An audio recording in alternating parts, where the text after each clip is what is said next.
Hey guys, welcome back to my channel. So today we're going to be doing some leg of lamb. I'm going to be roasting this in the oven.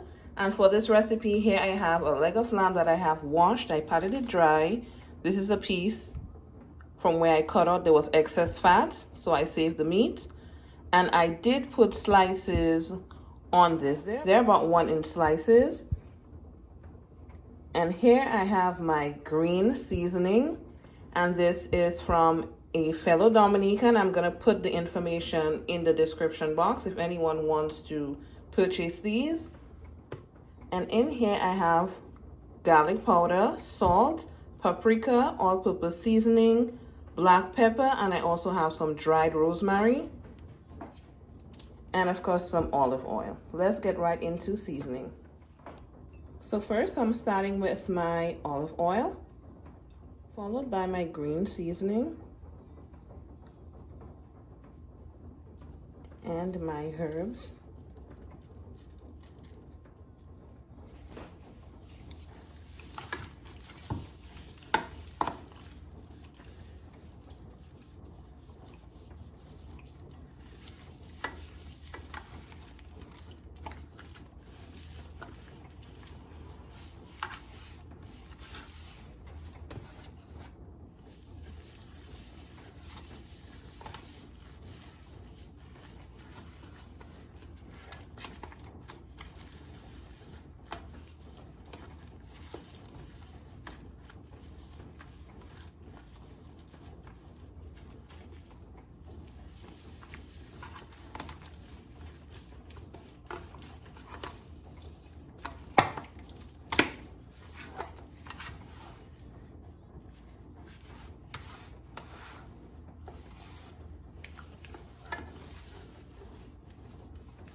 So this is about 30 to 45 minutes later. Honestly, lamb is a very tender meat, so you do not have to marinate it for long.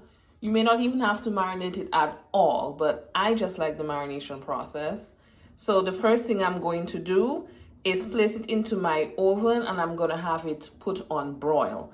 That's so that I can sear the meat. I'm going to put it on broil for about 3 to 5 minutes on both sides. And then we're going to really start the cooking process. So my oven is on broil now and I'm going to place it into the oven. Okay guys, so this is 1 hour and 15 minutes later. Our lamb is all done. Now here's the step-by-step on how I cooked it. So I marinated it for about 30 to 45 minutes. Then I placed it into the oven. The oven was set to broil and I let it broil for 5 minutes on each side. After that, I added about 2 cups of water so that the juices gonna drip right down into the water. And I also have vegetables right here. I have onion and garlic. I also have carrots and I have thyme. So the juices from the lamb dripped all the way into here, making a beautiful, beautiful, tasty sauce. I allowed this to cook for 1 hour and 15 minutes. Now for the hour, I had it covered. The first hour, I had it covered. And in that last 15 minutes, I removed that foil covering. I had it bake at 350 for the 10 minutes. And the last 5 minutes, I had it on broil again. So this is how I cooked my lamb. Thanks again so much for watching. If you like my video and you enjoyed my content, don't forget to subscribe, like, share, comment, and I do look forward to seeing you guys tuned into my next video. See you guys in the next one. Bye.